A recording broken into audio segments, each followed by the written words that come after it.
everyone, and welcome to the third annual JQT Hanukkah Hotties. My name is Carmel Tanaka. My pronouns are she and her, and I'm the founder and executive director of JQT Vancouver, a volunteer-run Jewish, queer, and trans nonprofit dedicated to queering Jewish space and Jewifying queer space in Vancouver, BC, on the ancestral and unceded territories of the Musqueam, Squamish, and Tsleil-Waututh peoples. For Hanukkah this year, we are being generously supported by Creating Accessible Neighborhoods, an organization that advocates for and educates about disabled people with intersecting identities. You can learn more about this fantastic organization doing amazing work at canbc.org. Our community partner this year is LGBTQ at the J, the heart of Toronto's LGBTQ plus Jewish community, providing queer Jews opportunities to gather, celebrate, and thrive. For each candle of the holiday, we have a Hanukkah Hottie joining us to light their hanukkiah, or perhaps share another tradition and chit-chat about the wonderful things they do in life for the duration of the candles burning. For our seventh candle of Hanukkah Hotties, we are joined by Meli Sameh. Meli is a non-binary, disabled, queer, white Sephardic Jew, as well as a freelance writer, Jewish lay leader, and appreciator. Their passions include Judaism, obviously, social justice, and fiber arts. They are the creator behind Weird Jewish Digest, and we're going to hear more about that shortly. Tuning in from Seattle, please welcome Meli. Hello. Hello. So glad that you're able to join us. Me too. Me too. Happy Hanukkah. Happy Hanukkah. Oh, I love this This holiday. Me too. It's such a sweet time. People are usually in a joyful mood around this holiday. And I think it's because of all the lights and the candles and the songs and the fried food. Yes. Fried food's important. And candles in the window and family time and whatever, Yeah. So why don't we go ahead and open the space by lighting our hanukkiah? Sounds good. You've got nice candles. Thank you. They're rolled beeswax candles. I like them a little more than the standard ones, and I get them from like a small business, small maker, it's basically someone selling their own stuff on Etsy. I like supporting that. So That's fabulous. And I also love how beautiful they are. yeah. And tell us a little bit about your hanukkiah. How did that come into your Sure. possession? This I don't remember all the details. My parents gave it to me at some point. I am blessed to be on good terms with my family and my to have a family that has a bunch of Judaica, and so in general, most of the Judaica I have is something from my parents' house or something that used to belong to a grandparent, something like that. It's nice. That's really important that you shared that you're on good terms with your family and therefore you have Mhm. access to things that are part of your family and culture and tradition. Not everyone has that ability, and it's really interesting when you shared that, because who was I talking to who said I didn't even have Hanukkah, or I didn't have Shabbos candles, and the first set was Mhm. the basic one from Chabad, Okay. just the two tea lights, and that was the first set until you're able to get your Yeah, it own does and the acquire job, your own. Yeah. All right, well, I'm ready to light All right. whenever you are. Me too. Let's do this. Hold on, I'm gonna clear out a little notebook thing that was in front of me.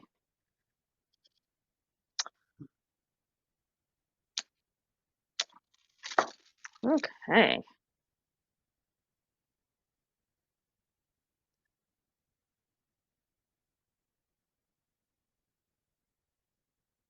Two, 3, 4, 6, 7. All right. And I know technically we're not supposed to do this, but I'm going to melt melt that a little on there and put it back.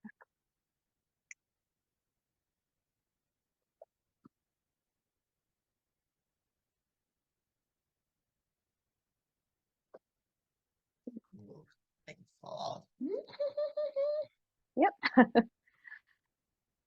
Right. I feel like it's always harder to put it back in when it's one of the ones in the middle rather than on the end. So good job there. Sure. Yeah, let's hope it stays. Yeah. All right. Would you like to say the blessing? Sure. Baruch atah Adonai Eloheinu melech haolam asher kitshanu b'mitzvotav v'tzivanu lahadlik ner shel Hanukkah. Baruch atah Adonai Eloheinu melech haolam she'asa nisim lavoteinu bayamim hahem b'zman hazeh. Amen. Happy Hanukkah. Happy Hanukkah! Oh, this is great. This is beautiful. Mhm. Feel free to move it slightly if you want to. Yeah. That way we can see more of your face. Mhm. Perfect. Yeah. Yes, Like I it's love still that. going, plenty of view Yes. of most of the candles. Yeah. Yeah. More than just the people passing by your window are seeing this. People on the internet are seeing it. That's pretty cool too. They all know there's a Jew living there. Yes, it's important. Brilliant. Well, I am super excited to have you here. And I like to sometimes start by asking, tell us more about you, your background, your family background, and your Jewish identity. Sure.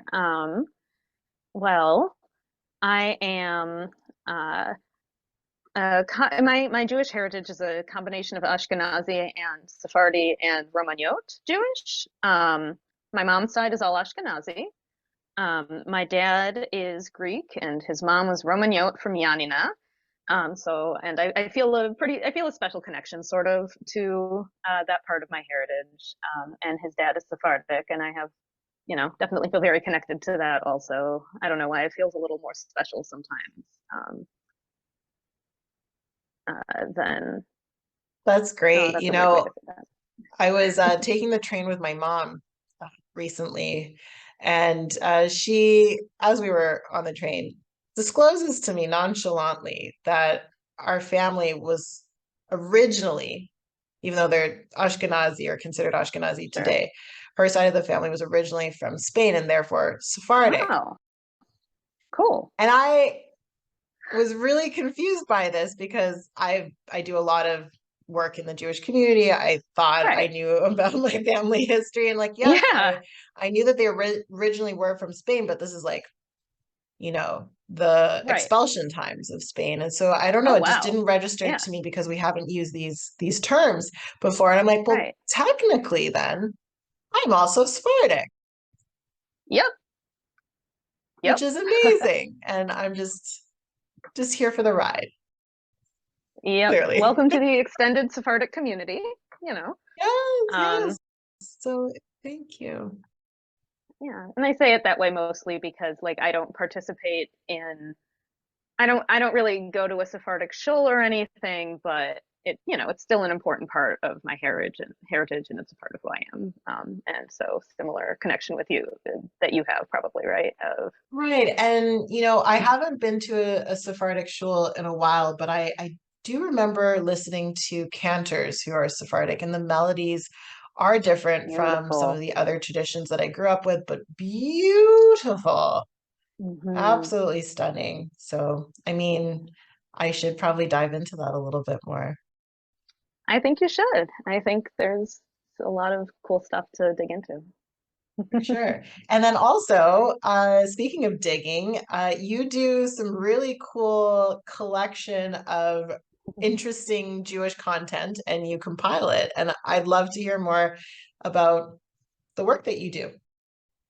Sure. I have been running a newsletter, an email newsletter for, oh goodness, about 2 years, at least now. It's called Weird Jewish Digest.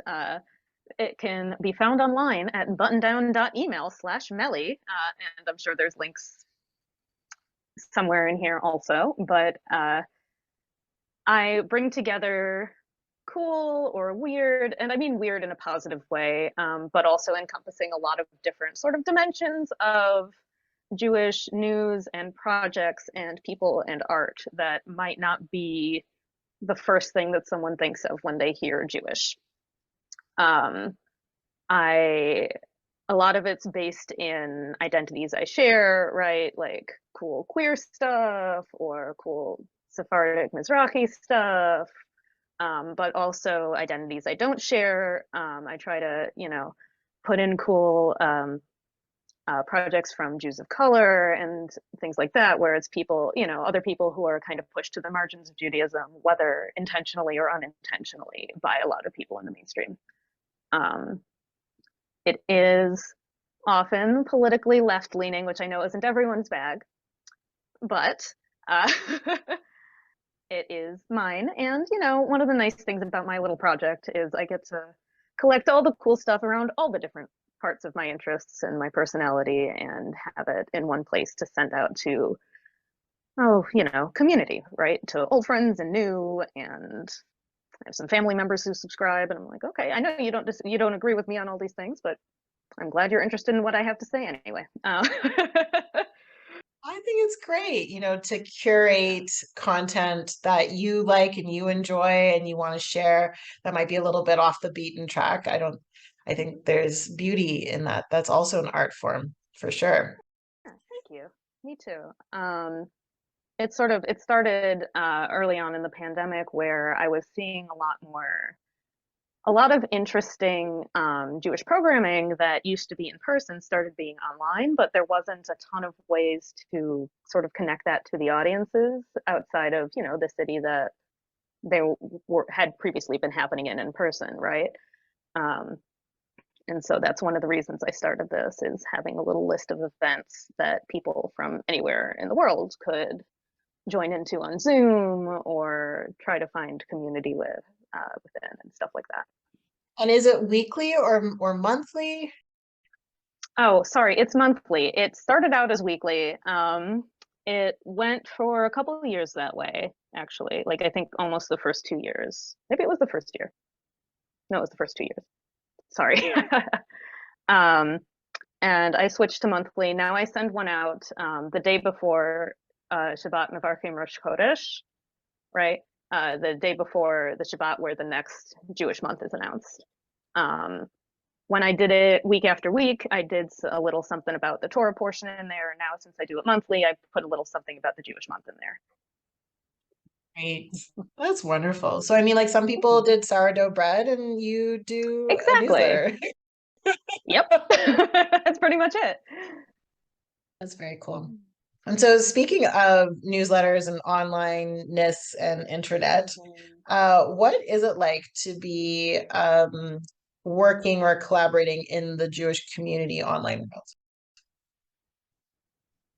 I think it's really cool. I've always kind of been an internet person, I guess, right? Which makes, in some ways, some of the changes that we culturally and me personally, right, have had to make since the coronavirus pandemic. But it's lovely. I'm able to collaborate on projects with friends from all over. Um, you have to think a little more about time zones, which is slightly more of a pain, but um, it's just really nice. The community feels so much bigger and more welcoming when it's an everywhere thing, I guess. Also, it's more accessible. It Yeah. was interesting to see how organizations that have historically not been inclusive of the disabled community, or, you know, any community that has been online forever and has found community this way for quite some time, you know, learn how to Yeah. become online. And it's how fascinating that now there's a trend to, you know, be on platforms like Discord and Hmm. whatnot. You know, there's been some Yeah, and changes. with remote work and stuff like that, it's a lot Hmm. more possible than it was. Hmm. It is a little rough sometimes. Thankfully, I haven't experienced this in my own local communities, but I have some friends who are high risk for COVID and being, you know, consequently very risk averse. But more and more synagogues and other groups are going back to like no masks required and things like that. And it's, you know, it's making it hard or impossible for a lot of people to participate in in-person Jewish life, and that is not how it should be, in my not so humble opinion. Uh, the shul that I Well, go to around here has still is good. They've been doing some outdoor programming. They do a lot of masks required. I think it's for all in-person uh, activities. They have a lot of Zoom options still, so that's really nice. But it's not like that in all communities. well, this is one of the things that I find frustrating is that it was easy to shift when you were forced to shift. Uh, I'm talking about mainstream organizations, Yeah. and you know, this desire to go back to what once was, as opposed to realizing that, you know, there is a way to provide hybrid programming. It doesn't have to be for every event, but you know, how quick one is to forget um, Right. that, you know, perhaps being more inclusive means putting some resources and continued resources to online programming. Hmm. Um, but you know, it's expensive. And as a Yeah. nonprofit Yeah. that is completely volunteer run, I mean, we struggle with ASL captioning, just in general, all of that. So all that is done post production with volunteers Hmm.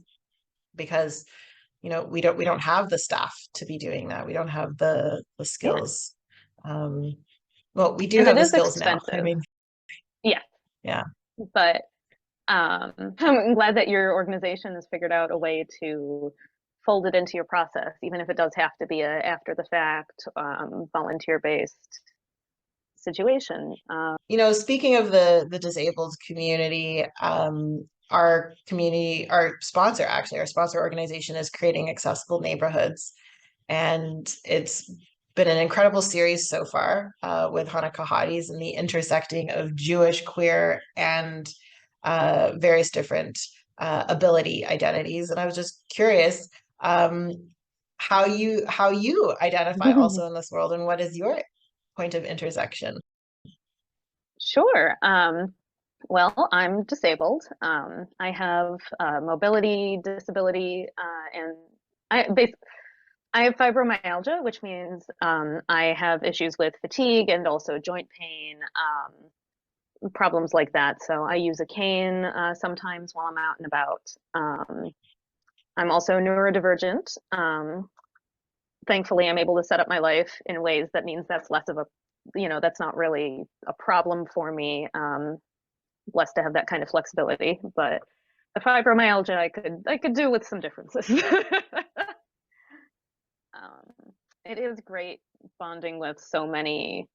There's a lot of disabled queer and trans Jews out there, and I think that is kind of fun, and being able to meet and discuss so many people with parallel experiences or similar experiences, when you know might not think you share that particular, I guess. Oh, the overlap is incredibly high. I when was this? We did our needs assessment in the JQT community in Vancouver. And I hope I'm getting these stats right, but I believe it was a third of the participants who participated in the survey identify as disabled and a quarter as neurodivergent. And when, Oh wow. you know, you dive further into this, it's we include ADHD, autism, mental health, diagnoses such as PTSD, anxiety, depression, Mhm. and so forth. So it's been, clearly there is a correlation between Jewish, queer, and neurodivergency and disabled identities. And the overlap is there, and you can't deny it at all. And why would you, right? I don't know. I think it's really cool. Um, not necessarily the suffering that often comes from Hmm. ableist society, or even ableist, sometimes ableist Jewish groups. But I don't know. Sometimes it feels like another way to experience community, right? It's a lovely thing where if you're hanging around with other Jews, and like I stim while I stim, I hum, I kind of move my body a little bit, and it's basically like, old school davening, right? It's Yes, always been here. I love that. That's great. Um, that's good. My brain just went to a whole like cartoon skit of, trying to explain what davening is. It's like, Yes. this is what it is actually is. That's Stimming, fabulous. but for God, Yeah, yeah, that's great.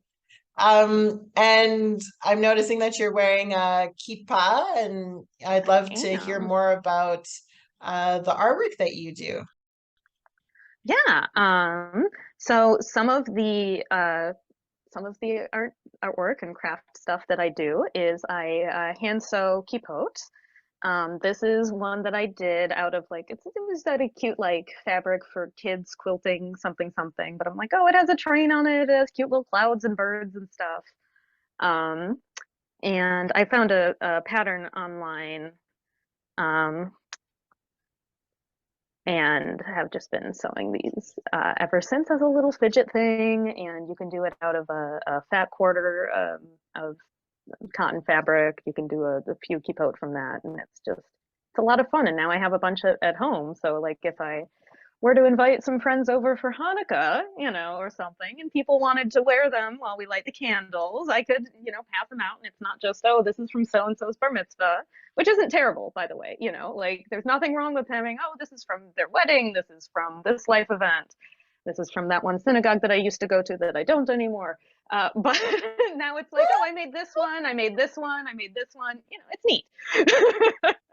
And sometimes they're Well, gifts, speaking of but the yeah. shuls that you don't go to, Oh no. um, how have synagogues or Jewish institutions that you've been a part of in the past or currently today, how have they been at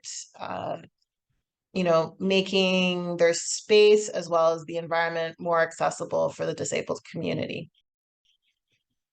It super varies. And an interesting thing is it doesn't necessarily stratify out as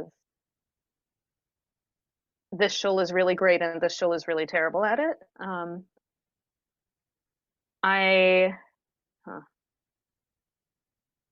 Something I have noticed as a broad trend that I think groups and synagogues are getting better about. And this isn't only a thing within Judaism, I think it's a problem in society as a whole, right? It is comparatively easier to prepare your space and your physical space and your social space so that disabled people can be in the audience, right?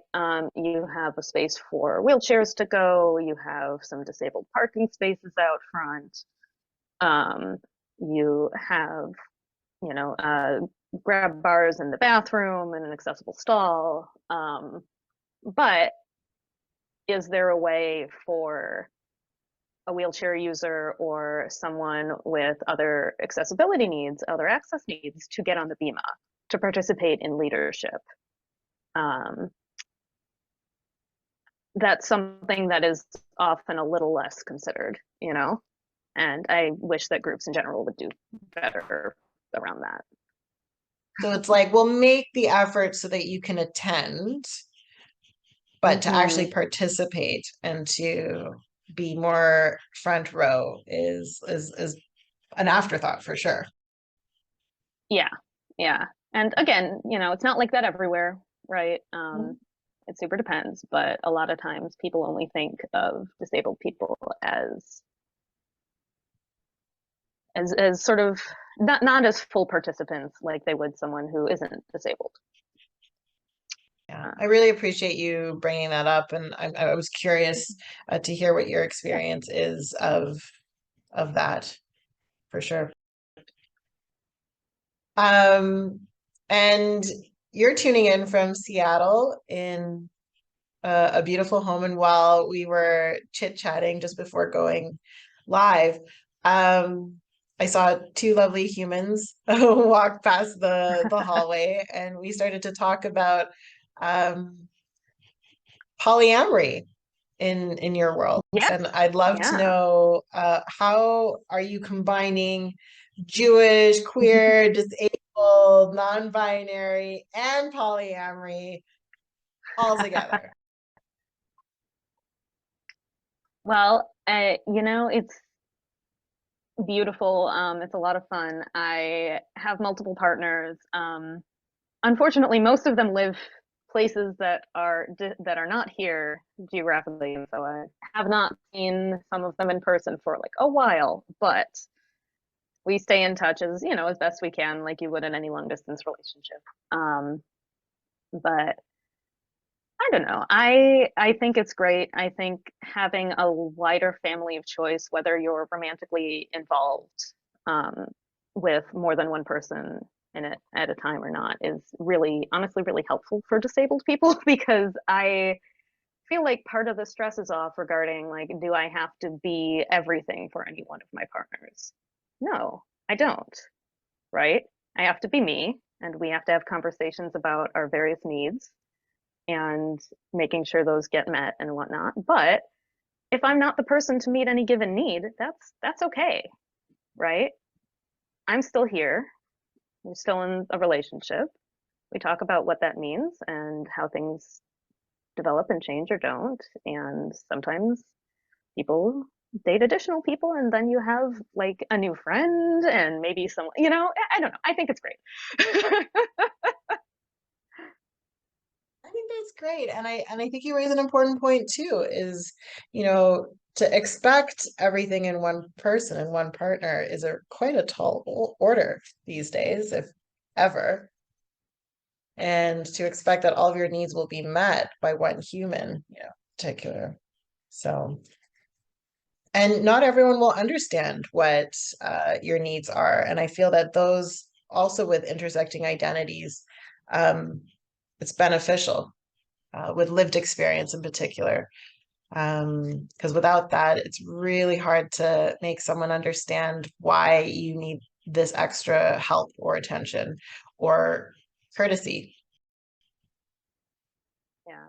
And, I'm lucky. So the partner that I live with is not actually Jewish, which people are sometimes surprised has not, caused any problems or anything in our relationship because he's very supportive, right? He's very supportive of my Judaism and is happy to participate when it makes sense to, drive me and come with to holiday dinners with friends or whatever.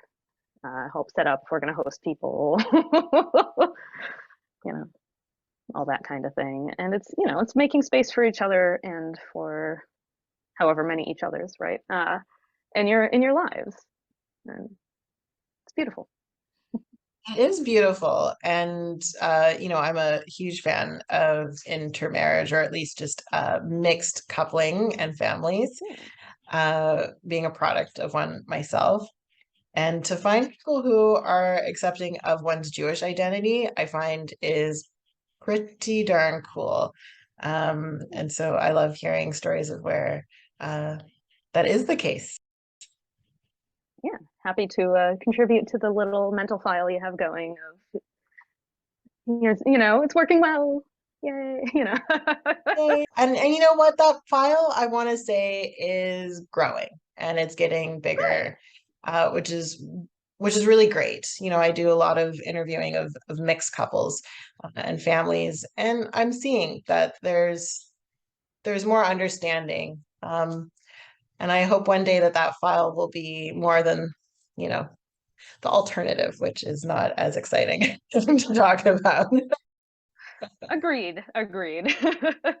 And speaking of love, you also have we share a love, the love of the feline. We do. I am also a cat person, and I Right. justify that because my initials spell cat, and I'm a Leo. Oh, cute. And so when you sent me your profile picture for this Yeah. event, and there's front row and center this lovely, lovely white cat, and then there's you in the corner. You're like, Yes. feel free to crop I however you like. I'm like, no, this cat is staying. yeah. Excellent. You know, so that's not even my cat. That's I was visiting a friend and there was a stray cat on her porch. Uh, and I, just went out and made friends with cat and hung out for a little while. They put out some food for it. It looked like it had a home, and so we think it went back to its actual house. But yeah, I love cats. They're cute and wonderful. I have one that's around somewhere, but I'm not going to bring her on here because there's fire and like let's not chance that. Her name is Jambalaya and she's a tabby. Um, do you have a cat or are you just an appreciator of I others' have cats? I have a cat goddaughter. Okay. And whenever her parents go on holiday, they coordinate with my schedule and whether or not I'm in town, so that I can take care of her. Yeah. Her name is That's great. Chomel. Ooh. Yeah, one day maybe Jambalaya and Chomel will meet. Yes, yes. Oh. Chomel is And a harness wearing adventure cat that walks ooh, outside like a dog that's and great. is very affectionate, super snuggly, Mhm. really prefers the left shoulder, does not like the right shoulder. And she's a bougie cat. She eats raw food, and she basically has a better diet than me, and has tofu litter Wow. as her I didn't know washroom. that was an option because like I know they have like corn-based litter and this based litter and that based litter. I did not know that they had tofu. Look up tofu, Japanese tofu litter. It's magic I eraser will. for kitty litter. I like the sound of that. That sounds convenient. It's pretty phenomenal. It's also Right. pretty expensive. But you know what? For Yeah. our feline Oftentimes friends, it they're worth spoiling if you can. I strongly feel this. It's like we domesticated these animals or they domesticated themselves. It's a little fuzzy. Like, they deserve nice things. We'll do what we can. super great. Another fun side note, real quick, is Yeah, the tell us. Digest. Weird Jewish Digest does always have a Jewish pet of the month or of the week at the end of the email, which I started just because I like looking at pet pictures. But it turns out a lot of other people also like this, and it means that they will open your emails, um, which is a little bonus. And so every one that goes out has a picture of a pet that has of a household that has at least one Jewish person in it. And so I have a little Hanukkah themed one for this month, and an honorable mention kitten. I might put both in there. I love Uh, that. You know, I'm right now currently in Israel working on my documentary project, the Japanese Oral oh, History cool. Project, where I'm interviewing Jewish and Japanese people. And cats here, unfortunately, are considered vermin, and they're plentiful and they're outdoors. And I've seen some very devastating Oh, sights because I'm used to cats being inside yeah. and being loved and a little chunky. I mean, I Hmm. really like chunky cats. Is Jambalaya chunky? A little bit. She's, head weight's up and down. Currently, she's on prescription food for a separate problem. So she's not particularly chunky, I think, but she is Yeah. well fed though. Yeah. I actually got bit by a cat today. I don't know if Ah, I can rude. show you this. Yeah. Oh yeah, I So can see that. here Ooh, got a good chunk, an indoor cat. So this is some, not some just random okay. cat from the street. We were getting hot and heavy on the floor, and Until too much, and then God, it was a little too overwhelming. And I'm a bit of a cat whisperer, so I was really surprised. I do think that there was like a noise and a sudden mm-hmm. movement which triggered the cat. Went from Yeah. like loving their entire Yeah. belly Yeah, to it's like, oh, pet me, dread. pet me, pet me. Oh, Yeah. something changed. Yeah. And I think, cats in particular, there a lot of queer people love cats. And I think we love cats because in many ways, you know, they're like us. You got to know how to pet us, how to love us, how to Yeah. ask for consent, you know. Consent and communication being a little like, well, a little weird, but not in the pejorative sense, right? Just a little, sometimes a little different, a little more explicit about the consent parts, right? And a little more, And when no means no, it means yeah, no. it means no. Yeah. Hence that. And I was like, understood, kiddo. I respect this boundary. I'm gonna step back Yeah, now. I'm like, I'm out. You come to me Yep. if you want attention. I'll still be here. You find your safe space. We're good. Yeah. Yeah. Yeah, I haven't been bit by a cat in a very long time. So this was, news to me as well. Oh, yeah. Well, is there anything that you would like to add about being Jewish, queer, disabled, polyamorous, cat loving, overall amazing Oh, human? goodness. Well, thank you. No, I think we covered a lot of great stuff. Obviously, there's always more to talk about, but I feel pretty happy with where we're at. So, Um, a question that I like to ask people is if there's a childhood Hanukkah memory that they would like to share. um, I'm trying to come up with specifics, but I don't know. Just lighting candles with family, I think.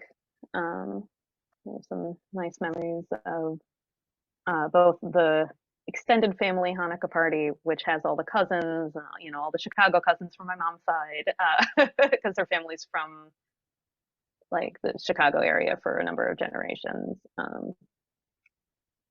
and just everyone being together. It's really fun. What about presents? Did you ever lobby hard for a particular present? Not really. We did presents, but it was more like the expectation was we would get basically seven little presents and like one big present. And so we got to like sort of choose or have a couple options for like the big present from my parents. But usually the little ones were surprises of like, oh, here's, a little puzzle book or I don't There know, were something. socks. That was I got socks. Socks. I got little tiny things, little Hmm. tiny squishy toys, and then one big item. Yeah, the Yeah. choice in my family was either seven little ones or one big one. Ah, gotcha. How did you choose? Did you like, what did you? Yeah, the older I got, I definitely went towards one big one because I understood one big one meant like a phone in my room, Oh, that is a big or one. Yeah. that was a huge one. I mean, that was pretty awesome. Sometimes I do I remember a think little about TV like as well. how kids kids these days. I'm like 34. I'm not old, but like I'm definitely old enough that like if when I was a kid having a phone in your room, like that's a big deal. That was a big deal. huge deal. And it was a portable one, so you could, talk to your friends Oh, from nice. your bed. You I could had walk a around. bunk You didn't have bed. to wrangle the cord everywhere. Mm-hmm. I mean, this was a Nice. big deal. Ooh, But it's not as exciting as having seven, or sorry, rather eight little presents.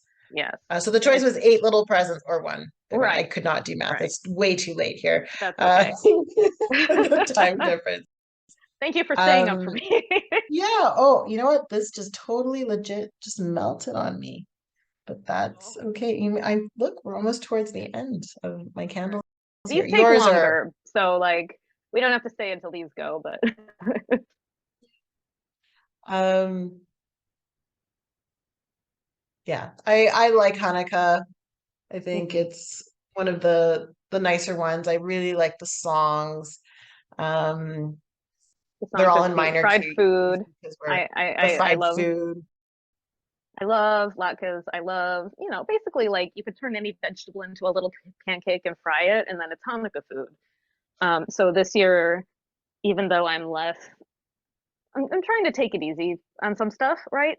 So one of the things I'm doing is I'm just going to get delivery Indian food and get a bunch of pakoras, which aren't pancakes, but are fried vegetables in like a batter thing, Rusha. delicious. And it's for Hanukkah. If I get it during Hanukkah, why not, right? So stuff like that, I think that's sprinkling in. great. Yeah. Well, Diwali is sometimes overlaps with Hanukkah, Oh Festival of yeah. Lights. And that's And that's so I think that's Indian very Light fitting. Festival. Yeah, I like it. I like that. I hadn't thought about it in terms of that. Well, I wish you a very happy Hanukkah, Chag Hanukkah Sameach, God and Hanukkah Sameach amazing to you too. fried Yes. food. Mhm.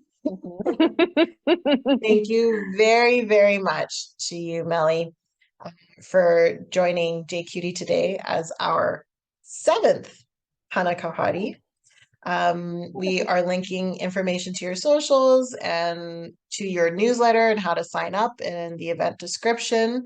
So be sure to do that, all of you. The Weird Jewish Digest. Thank you to our sponsor organization, Creating Accessible Neighborhoods, and our community partner, LGBTQ at the J. And thank all of you for tuning in to JQT Hanukkah Hotties. Happy Hanukkah and Happy Hanukkah